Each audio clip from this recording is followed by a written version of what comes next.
प्रणाम, नमस्कार। कैसे हैं आप लोग भाई? आइए, आओ ज्योतिष सीखें। आज एक बड़ा महत्वपूर्ण विषय है इस कार्तिक महीने का षष्ठी व्रत। सूर्य षष्ठी भी कहते हैं। कभी इसकी शुरुआत हिंदुस्तान के बिहार प्रदेश से हुआ था, बिहार प्रांत से हुआ था। लेकिन ये फैलते फैलते फैलते आज की तारीख में विश्वव्यापी कहा जाएगा। अब तो इसकी जगमगाहट, इसकी रोशनी, इसका उल्लास अमेरिका, इंग्लैंड तक दिखाई देता है, सर्वत्र दिखाई देता है। हिंदुस्तान में, हिंदुस्तान के बाहर भी। पर क्या वजह है? त्योहार बहुत है, व्रत बहुत है, पर ये व्रत, ये त्योहार इतना लोकप्रिय होता गया, इतना एक्सपोजर होता गया, आम जन में अपना स्पेस बनाता गया, जगह बनाता गया। इसका वजह क्या है और सच में है क्या? ज्योतिष के दायरे में, ज्योतिष के वैज्ञानिक अर्थों में इसका अर्थ क्या है, विश्लेषण क्या है, क्यों उसको मनाया जाता है? अमन जो पूरा कार्तिक का महीना है, त्योहारों का ही महीना है, क्योंकि इसका नाम कृत्तिका नक्षत्र पे है। कृत्तिका से कार्तिक महीना बना है। अब जो कृत्तिका है उसे हम आदि नक्षत्र कहते हैं। इसके अधिपति का नाम अग्नि है। अग्नि को उष्मा कहते हैं, और बिना सूर्य देव के अग्नि की कल्पना नहीं कर सकते। उष्मा का स्रोत, ऊर्जा का आधार हमारे सूर्य देवता है। अब जब शुक्ल पक्ष प्रतिपदा आता है, जैसे अमावस्या के अगले दिन, इस बार अमावस्या 20-21 तारीख को था, यानी 22 से कार्तिक शुक्ल पक्ष प्रतिपदा की शुरुआत हुई। ये स्वाति नक्षत्र में शुरू होता है। जब चंद्रमा स्वाति में आता है तो शुक्ल पक्ष, यानी एक कार्तिक की शुरुआत और एक नए संवत्सर की शुरुआत। मैंने कहा ना, हमारे यहाँ कई नए साल शुरू होते हैं। जैसे 1 जनवरी को जो संवत्सर होता है उसे ईसवीय संवत्सर कहते हैं।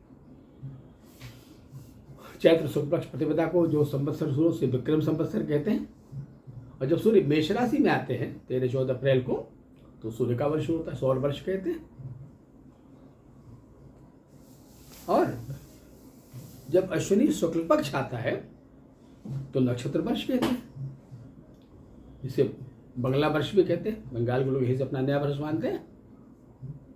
ये जब कार्तिक शुक्ल पक्ष आता है तो ये हमारे महाराष्ट्रीय के लोग इसको नया वर्ष कहते हैं। वैश्य वर्ग का एक बड़ा समुदाय इसे नया वर्ष शुरू अपना मानता है कृतिका से। इतना ही नहीं, यही से नेपाली संवत्सर शुरू होता है। इस बार जो शुरू हुआ वो 1446वां संवत्सर कहा जाएगा। यहीं से गुर्जरों का भी नया संवत्सर शुरू होता है। जो गुर्जर लोग हैं उनका शुरू हो गया 2082 संवत्सर। कहने का तात्पर्य यह है कि यहाँ से एक नए वर्ष की शुरुआत होती है। उसे पूरा कार्तिक का महीना त्योहारों का, दिवाली की रोशनी पर्व से शुरू होता है और ये क्रमशः बढ़ता रहता है। पर वो त्योहार अधेरे पक्ष, कृष्ण पक्ष में था। शुक्ल पक्ष में जो पहला त्योहार होता है उसे कहते हैं भ्रातृ द्वितीया। कुछ वर्गों में चित्रगुप्त पूजा होती है। खैर, इसी में पड़ता है षष्ठी तिथि। जब ये छठी तिथि आती है तब ये षष्ठी व्रत आता है। ये उपासना तो सूर्य का है, पर चूंकि षष्ठी तिथि एक स्त्रीलिंग है, अतः जो संबोधन है वो स्त्रीलिंग में है। तो अमन आम भाषा में लोग कहते हैं ना कि छठी माई का पूजा है, षष्ठी माई का पूजा है, छठी देवी का पूजा है। आई बात समझ में? पर आराधना सूर्यदेव का होता है। उनके गीतों में देखिए, दीनानाथ, सूरज देव जैसे गीतों का संवेदन होता है। और उपासना भी सूर्य की ही होती है। साइंटिफिकली अगर वैज्ञानिक दृष्टिकोण से देखा तो इसका बड़ा महत्वपूर्ण है, क्योंकि कार्तिक महीना एक बड़ा परिवर्तन का महीना है। ये वो महीना है जब सूर्यदेव तुला राशि में प्रवेश कर चुके होते हैं, और ये साउथ पोल का अंतिम शिखर है, तुला वृश्चिक धनु। अब सूर्य की रश्मियां, सूर्य की उष्मा कम होनी शुरू हो जाए और हम शीत की तरफ बढ़ने शुरू हो जाएंगे। इसका नाम शरद ऋतु है। शरद, इसका मालिक मरकरी है, जो सौम्यता का मालिक। अब खष्टी तिथि ही क्यों चुना गया? क्या वजह था भाई?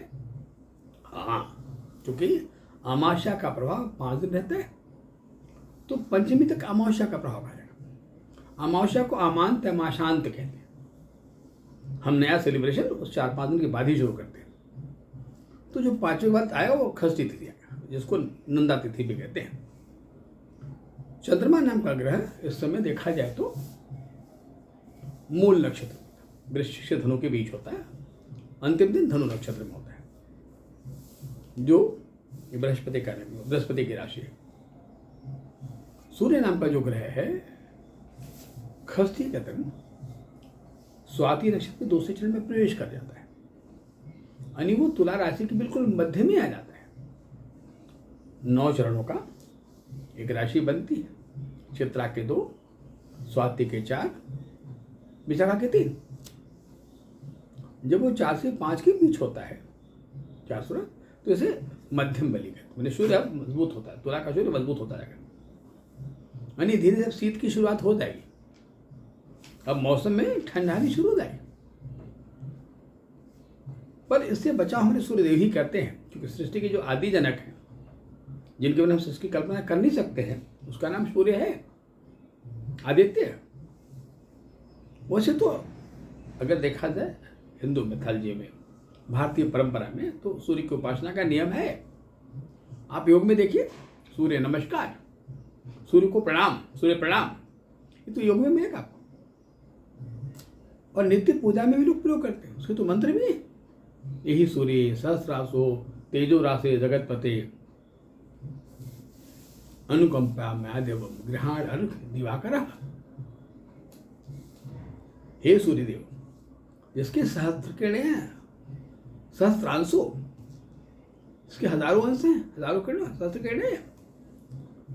तेजो राशि, जो तेज का स्वामी है, जिसमें तेजस्विता है, इसमें तेज है, ओज है, जो हम सूर्य से प्राप्त करते हैं। तेजो जगतपति, जो जगत का पति है, जिसके बिना हम जगत की कल्पना नहीं करते। अनुकंपा में आ जाओ, हे देव अपनी अनुकंपा करें, ग्रहण करें इस हमारे अर्घ को। निशाकर, हम जल से अर्घ देते हैं। अर्घ ही सूर्य की प्रमुख पूजा है। पर एक बड़ी अच्छी बात है, बड़ी दर्शन की बात है कि इस व्रत में जो स्त्रियां हैं अपनी पूजा का प्रारंभ करती हैं, सूर्य का जो अर्घ देती हैं खष्टी के दिन, वो सूर्यास्त के समय देती हैं। प्रारंभ अस्त सूर्य से है, समापन उदय सूर्य से। अमन आम परंपरा में शुरुआत सूर्योदय से होती है, समापन सूर्यास्त से होता है। यहाँ सूर्यास्त से प्रारंभ हो रहा है और समापन सूर्योदय से होता है। क्यों भाई, क्या वजह है? ये बताता है कि सूर्य कभी अस्त होता नहीं। जिस सूर्य को हम अस्त समझ रहे हैं, ये सूर्य परिवर्तन ले रहा है, वो दूसरी तरफ जा रहा है वहां उदय होने के लिए, और हम समझते हैं अस्त हो रहा है। तो दोनों ही अवस्थाओं में, परिवर्तन की पहली अवस्था जब सूर्योदय होता है, या दूसरी अवस्था जब सूर्यास्त होता है, कि मैंने उधर गया या उधर से इधर आया, दोनों से जो सूर्य की किरणें होती हैं, उनसे जो प्राप्त होता है बहुत से, वो बड़ा गुणकारी, बड़ा मूल्यकारी और बड़ा स्वास्थ्यवर्धक होता है। बताया था मैंने कि सूर्य की जो किरणें होती है, जो प्रारंभिक किरणें हैं, उन्हें कहा गया अल्ट्रा वायलेट। जो रात की शाम के किरण से कहते हैं इंफ्रारेड, और जो दोपहर के किरण उनका क्या, रेडियोधर्मी। ये 3 तरह की मुख्य किरणें हैं। पर कहीं मध्याह्न सूर्य की उपासना नहीं देखा होगा आपने। हमेशा या तो सूर्यास्त की पूजा है, शाम की पूजा है, दोनों बड़ा लाभ करें। बहुत चीज़ें, चाहे हमारे बॉडी में मिलने वाला कैल्शियम हो, मैग्नीशियम हो, फास्फोरस हो, विटामिन डी हो, ये तमाम चीज़ें मुझे इन सूर्य रश्मियों से प्राप्त होता है। पूरा जगत में ही इनसे प्रकाश में होता है। ऐसे सूर्यदेव से हम याचना करते हैं और उससे हम आरोग्य मानते हैं, उनसे हम एक स्वस्थ संपन्न जीवन की याचना करते हैं। देखा होगा कि पोखरे बनाकर, पहले तो लोग दूर पोखरों में जाते थे, नदियों के किनारे जाते थे, अब तो इतनी भीड़ बढ़ गई कि पोखरे बनने लगे। उन पोखरों में शाम के समय महिलाएं जाती हैं, दीपक लेकर, पूजा की सामग्रियां लेकर जाती हैं, जलाती हैं और वहां बैठती हैं, नमन करती हैं। एक बात ध्यान देने योग्य है कि दोनों अवस्था में, अगर अर्ली मॉर्निंग आप सूर्य को देखें, जब गोला निकलता आसमान से बड़ा लाल का गोला होता है, जब सूर्य अस्त होता है तब भी ध्यान से देखें तो बिल्कुल लाल रंग का गोला होता है। बड़ा सिमिलरिटी दोनों में है। वो ध्यान से सूर्य को ध्यान करती हैं। और इस व्रत में बहुत से महिलाएं तो जल में खड़ी होती हैं, नंगे पांव, पांव नंगा होता है, यानी पांव का सब जमीन से होता है, और पानी में रिफ्लेक्शन बढ़ जाता है, किरणों का प्रवर्तन बढ़ जाता है। मैंने कहा ना कि जल उष्मा का सुचालक है और सूर्य उष्मा का केंद्र है, जिसके बिना हम उष्मा की ऊर्जा की कल्पना नहीं कर सकते हैं। एक तो जो नंगे पांव हम खड़े हैं जमीन पे, जल के अंदर, 3 फायदे हैं। एक तो मैंने कहा ना कि हमारी पृथ्वी माँ का काम है वो एब्जॉर्ब करना, तमाम सारे शरीर के पॉल्यूशन को सोख लेना, बिल्कुल जैसे माँ अपने मासूम बच्चे की हर गंदगी को स्वयं से कार्य कर लेती है, साफ कर लेती है। वैसे हमारी माँ भी बहुत चीज सोख लेती है, हमारे स्वास्थ्य के लिए बहुत फायदेमंद होता है, बहुत बेनिफिशियल होता है। चाहे त्वचा का रोग हो, स्किन के रोग हो, डायबिटीज वगैरह हो, रक्तचाप, इन सब के लिए बड़ा फायदेमंद होता है।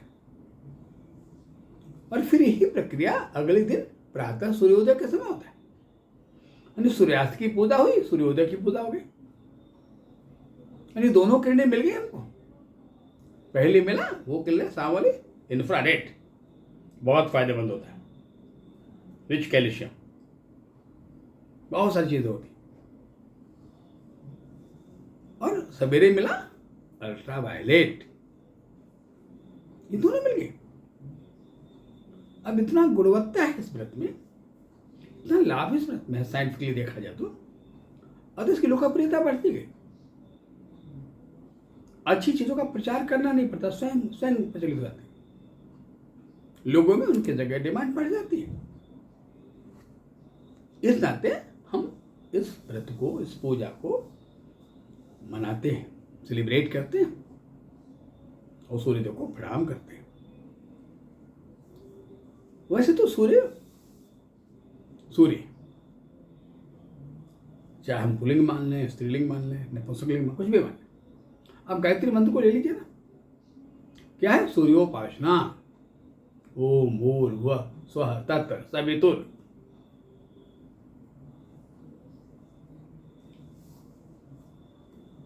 ये चूंकि गायत्री देवी ने इस उपासना को शुरू किया था, अतः उसका नाम गायत्री मंत्र हो गया, पर है तो सूर्योपासना। और ऐसा कहा गया कि गायत्री मंत्रों का वेद माता है, ओंकार वेद पिता है, लिखा गया ना, गायत्री वेद माता पिता ओंकार में ओज अहम ब्राह्मण कुले जाता, लिखा गया है